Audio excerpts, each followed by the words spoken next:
Hey guys, welcome back to Dark Souls 2. Today we are going to clean up Brume Tower. We have two more bosses to kill here. Blue Smelter Demon and Sir Alonne. One of those bosses is really good and the other not so much. Anyway, we're going to head towards the Iron Passage. Something I need to mention immediately.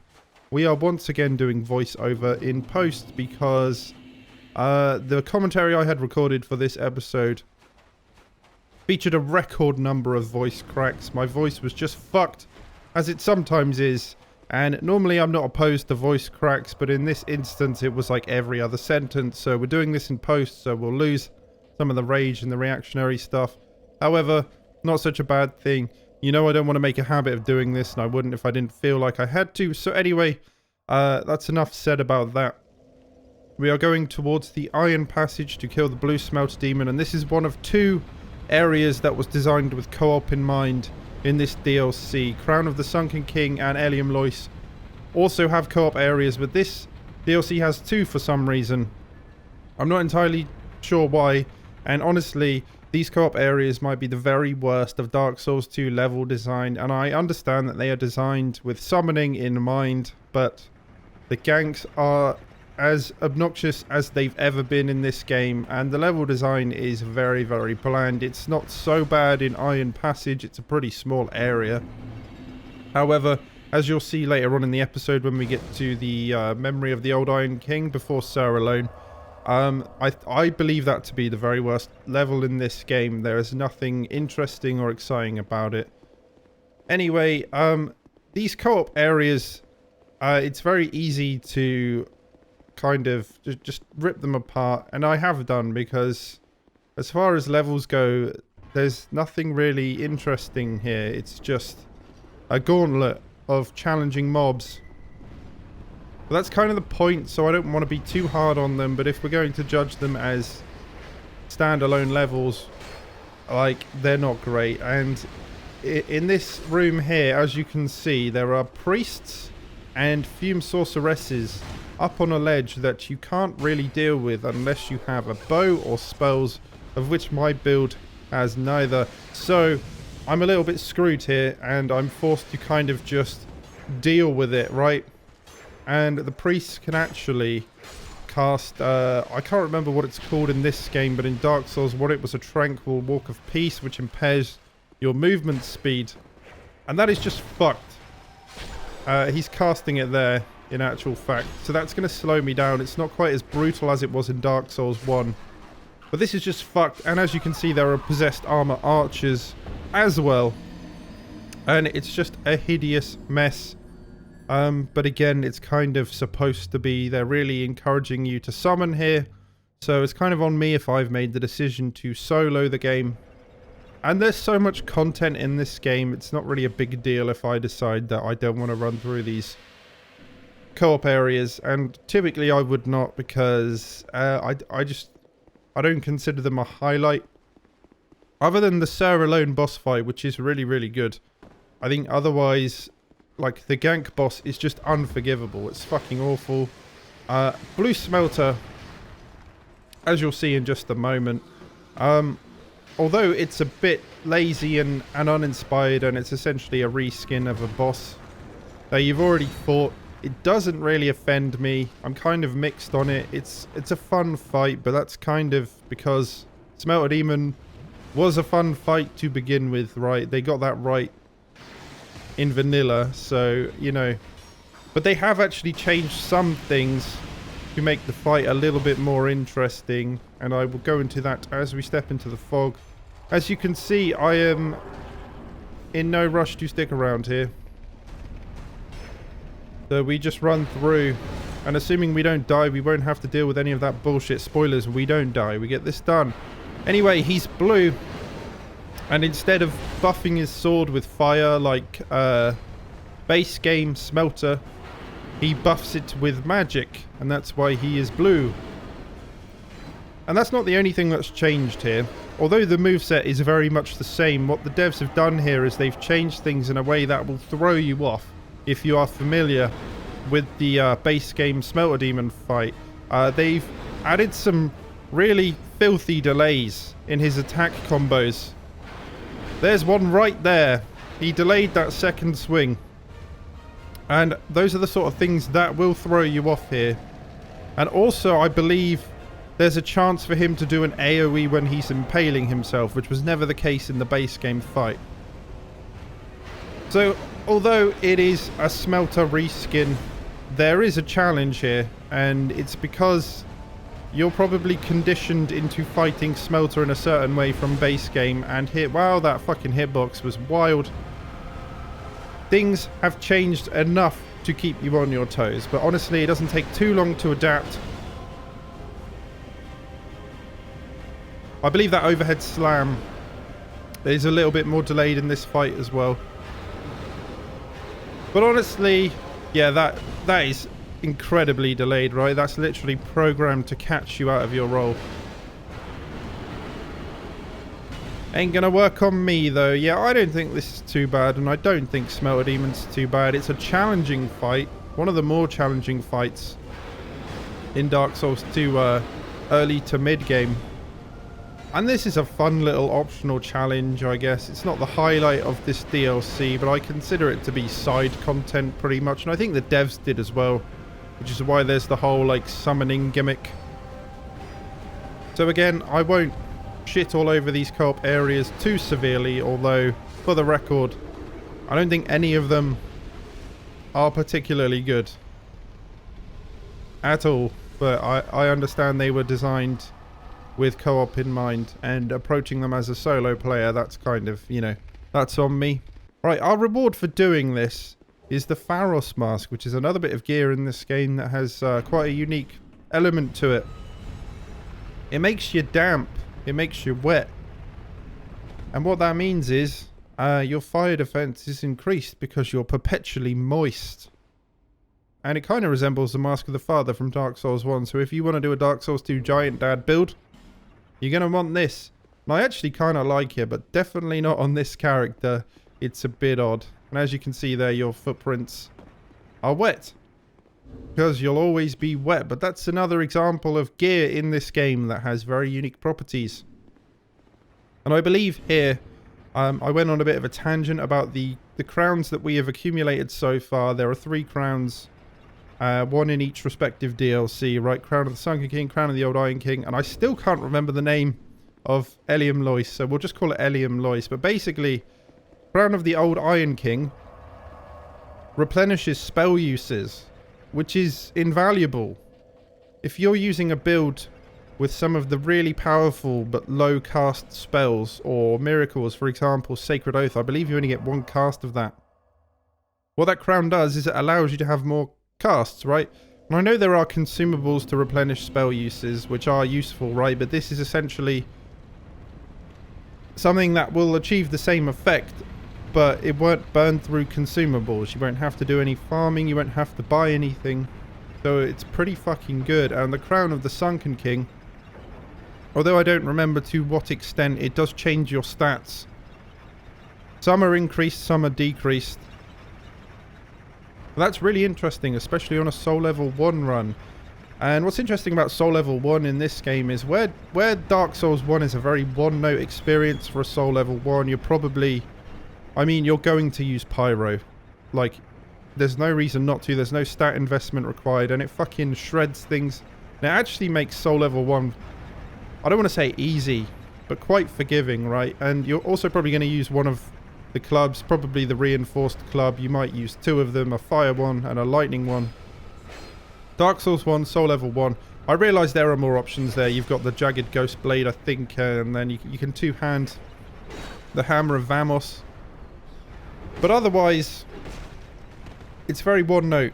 Whereas in this game, at least to my knowledge, I should mention I don't know a whole lot about Dark Souls 2 Soul Level 1. But I believe, because of the sheer number of bits of gear in this game that affect your stats and rings and stuff, there's actually quite a lot of flexibility there in terms of what you can open yourself up to. That tracking is disgusting. For example, there are rings that increase strength and dex. There are bits of gear that increase your stats. You know, lots of helms increase intelligence or faith. You've got the Flower Skirt, which boosts your stats.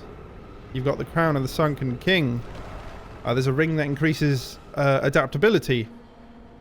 And what that means is there are actually a lot of options available to you in Soul Level 1 compared to Dark Souls 1, which was very much you're going to be a pyro, you're going to use a club sort of deal.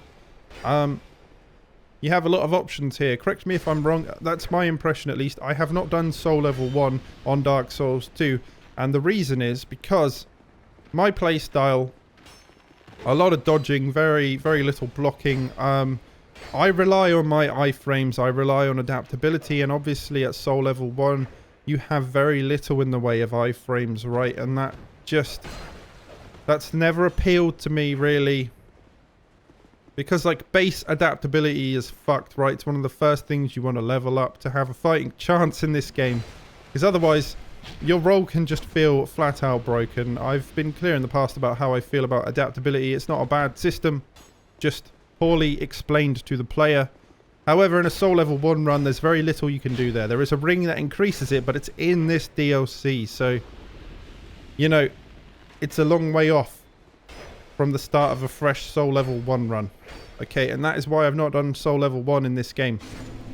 However, once we wrap up all the mainline Souls games, so that will be Dark Souls 2, 3, Demon Souls, Bloodborne. I'm going to hold off on Sekiro for now anyway. We're going to go back to Dark Souls 1, we're going to do Soul Level 1, and then the plan is to do Soul Level 1 in every mainline Souls game, because I haven't done that, and I think it's about fucking time. And we'll also do Blood Level 4 on Bloodborne, and I will do a Sekiro playthrough at some point, but I'm really bad at it. Okay, I need to get some practice in before I start a Sekiro playthrough. I also don't really lump it in with the Soulsborne games, really. It feels more like a spin-off, does its own thing. Anyway, I failed to comment on what was going on there. In B-Team fashion, you have an invader that is multiple invaders called Prowlers, and they wear the Mad Warrior mask, which resembles Predator's mask, which is fucking cool. But yeah, just bizarre, man. B-Team really kind of just... They experiment a lot more than I feel like FromSoft otherwise would. Right, this area. Memory of the Old Iron King. You need the Ashen Mist Heart to access it, which is the same item that you need to access the Giant Memories to fight Giant Lord and get the Giant Souls to lower Vendrick's defense. And I might be wrong here. I believe you have to kill Fume Knight before you can even access this area. But look at this. Okay, I have handled this. Bleeding. I have handled this poorly. You do not want to rush through here, okay? Because there are Alone Knights that will creep up on you. They're placed in a way where they're quite hard to see. But everything's got a greyish tint to it. It's really fucked. So you want to be slow, and I certainly learned my lesson there. This is not an area to rush through. But to be brutally honest about the level design on display here, I think, hands down, this is the worst level in the game. And it just begs the question, why? Because Sir Alonne is one of the best boss fights in not just the game, but the series. Despite being a dude in armor, I understand there are a lot of complaints leveled at this game about the number of dudes in armor. There are a lot, okay, but it's a dude in armor done fucking really, really well. And it's preceded by this absolutely bland, uninspired area that is just designed to fuck with you. And again, I know this is a co-op area, so it's supposed to be hard, but I mean, there's a lot of debate about B-Team and what constitutes tough but fair and just fucking bullshit. And they seem to teeter on the edge there a little with the enemy placement and stuff. And I can understand why people would get frustrated with this game and the sheer number of ganks. You do get used to it eventually. Yeah, look at this level. I don't think I've even fully cleared it, right? Because there's nothing to it. It's just like a linear area with archers and Alone Knights and flame salamanders. And I couldn't even tell you what items are here. I don't care to spend much time here. You are on a time limit, to be fair. As is the case with all of the memory areas. I don't really know why they would implement a time limit. Like, what does it add? A sense of urgency, sure. But again, like, I don't really get it. Anyway, enough about this shit heap of an area. Let's talk about one of the very best bosses in the series, Sir Alonne. And one of the few bosses of which I did a cover of their theme. I think I only covered 2 songs from Dark Souls 2. I might be wrong. But you all know how good this theme is. It's amazing. And that's why I had to do it. And I think it was requested as well. And I can't dodge that attack, apparently. I'm an absolute scrub lord.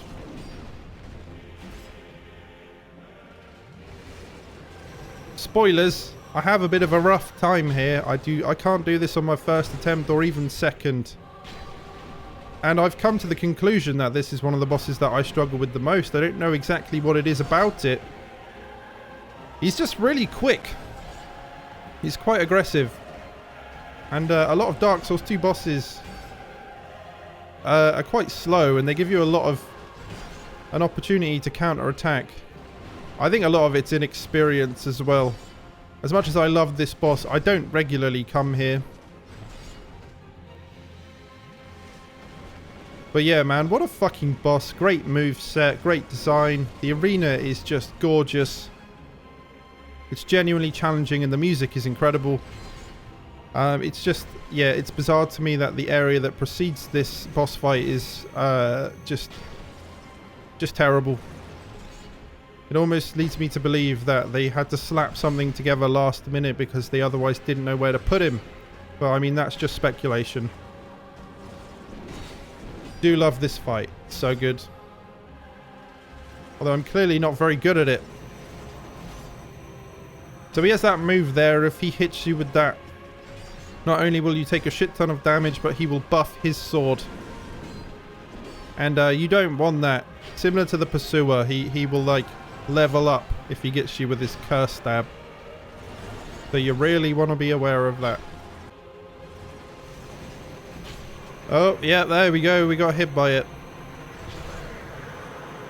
Doesn't do a great deal of damage, but yeah, you don't want to get hit by his sword now.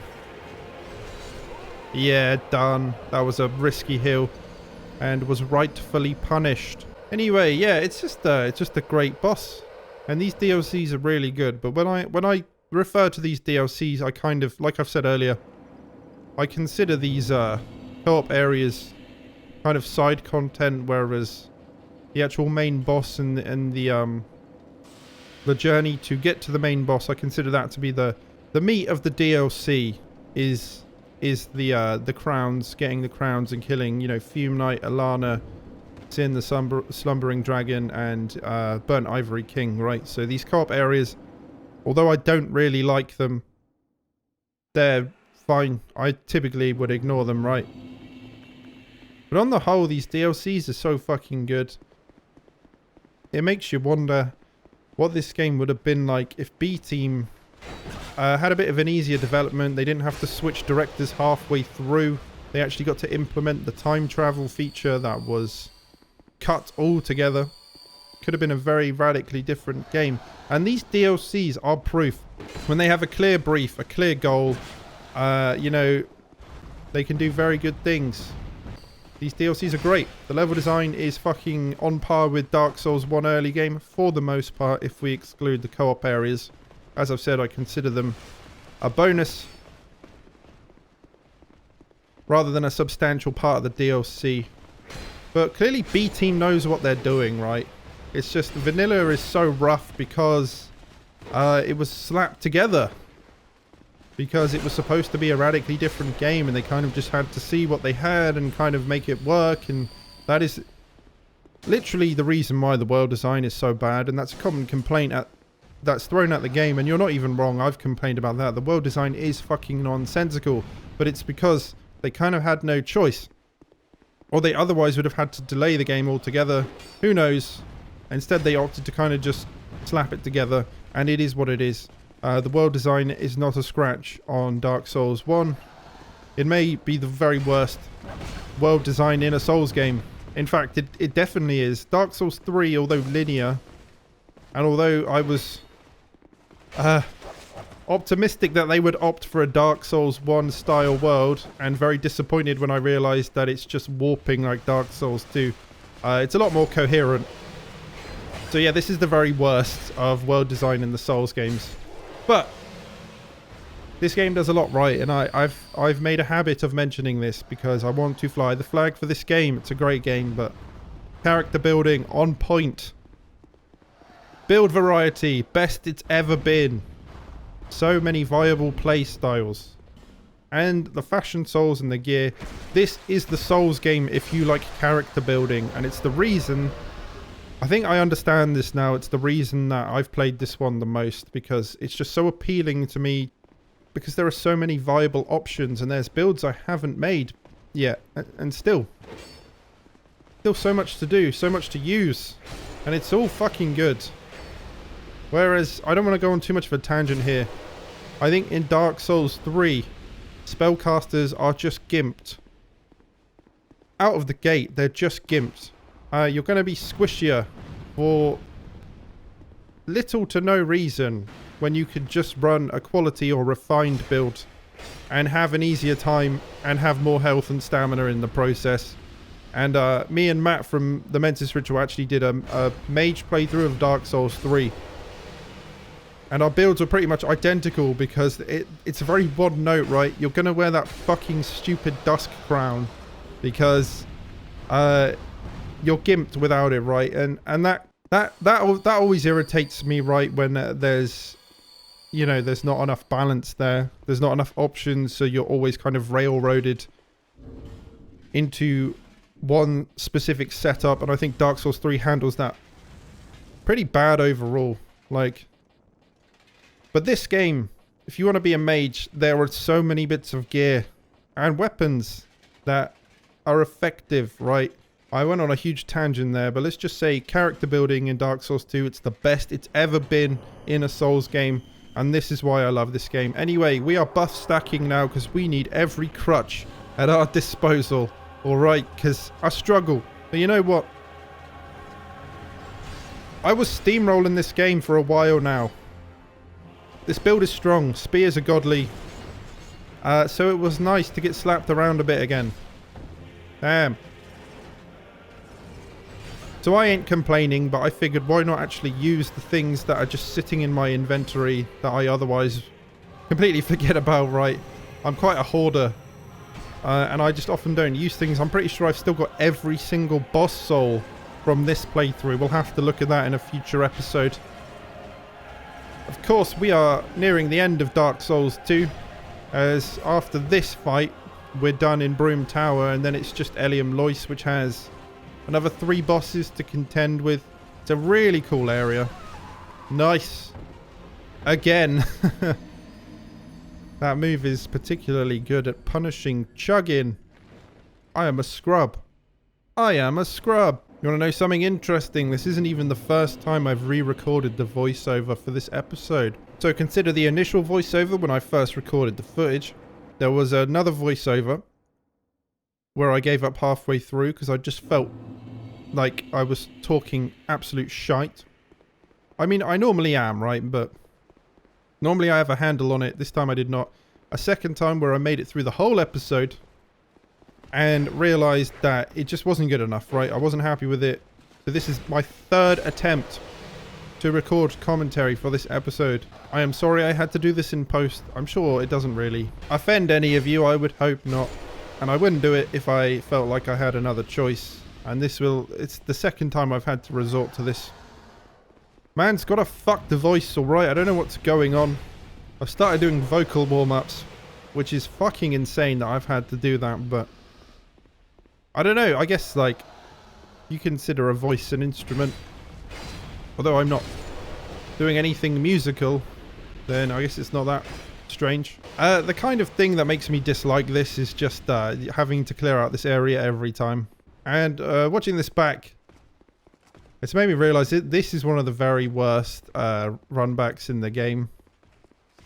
But again, all of the co-op areas have rough runbacks. They were designed so that you couldn't just rush through to the boss, because you're supposed to summon, you're supposed to be quite thorough and slow and patient. Well, are you? Not in this one anyway. You're on a fucking timer. I couldn't tell you how long it is. I think it might be like 10 minutes. Might be wrong. Correct me if I'm wrong. But yeah, the co-op areas, they're not a highlight, but again, they don't offend me because I consider them a little bonus for people that want to get a squad together and kill some bosses. Before Scholar was even a thing, I've mentioned this before, you could be summoned in if you didn't own the DLC, because the DLC was, it was patched in whether you bought it or not, right? So you had all the data. And one of the very cool things about the co-op areas there was that you could play through them as a summon without owning the DLC and get unique drops. But that's kind of redundant in Scholar because we all have the same package, right? So I wonder if those statues, the summoning statues, are ever even used. Like, just a bit odd, isn't it? Getting all the buffs out once again because we need an advantage. Because I'm bad. I'm just bad at this fight. Oh, that fucking archer, man. Bastard followed me just to shoot an arrow in my face. You rude motherfucker. Right, I haven't been playing smart today. It's apparent, having seen this footage like 3 or 4 times. I do stuff such as burning through Estus when I otherwise should use life gems. Stuff like that. I do that all the time. I'm not the greatest player or even a great player, so just want to point that out there. I'm sure there's a lot you could criticize me for, but I've never claimed to be an expert. I'm just very passionate about Dark Souls and the series, and I think I have a lot to say. I do have a lot to say about it, whether you agree or not really. The delay. That's pretty fucking good damage. Leo counters Dark buffed with a Bright Bug. That's fucking filth, actually. 659 damage. Man, I realised that this playthrough I was going for a dual wield setup the entire time, which is still very much part of the build. It's still an option to me. I think the frame rate shit itself for some reason. But yeah, in recent episodes I've started just using the spear because it's fucking magnificent, man. Leo counters with Ringer Blades and Flynn's Ring. And a Partisan, and you know, you can add buffs on top of that. Just ridiculous. So effective. And you could argue that spears are quite one note, much like rapiers. It's a whole lot of thrusting. Although I don't do a good job of demonstrating it, the Partisan does have horizontal R2s, which just gives it more utility overall. And I much prefer spears to rapiers, even though rapiers are, in terms of DPS, a better option, right? Because they're so quick, less stamina cost. And, ooh, could have ended there, but no, get slapped. Now we have one last look at this arena because it's very awesome. Gotta love that shiny floor. Cleaners must be hard at work here. You need to kill Sir Alonne to get the last Smelter Wedge, so if you're interested in getting the full Soul of Nidalia, Bride of Ash to access the Outcry Pyromancy, then you will need to do pretty much everything in this DLC other than Iron Passage. Although there might be a Smelter Wedge in there. I might be wrong.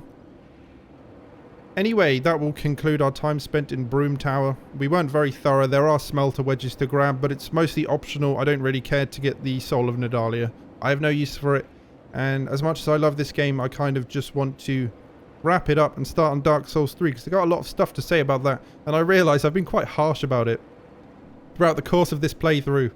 But let me be clear, I love Dark Souls 3 and I will have a lot of good things to say about it. Anyway, it is time to say goodbye. Thank you for watching. As always, enjoy this riff, bang your heads, and see you soon. Goodbye.